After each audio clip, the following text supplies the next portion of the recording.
napakaswerte nyo na po sapagkat yan po ay bibilhin sa inyo sa halagang 5,000 pesos mga coin collector. 10 peso coin na pwedeng bilhin sa halagang 5,000 pesos mga coin collector.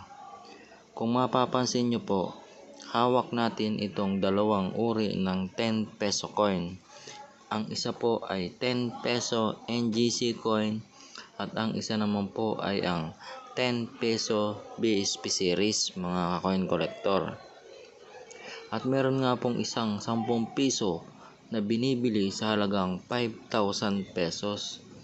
Ito nga po ay tinatawag na error coin at napaka-rare po nito talaga mga coin collector.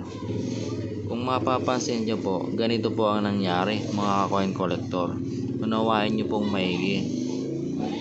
Ito pong 10 peso na to ay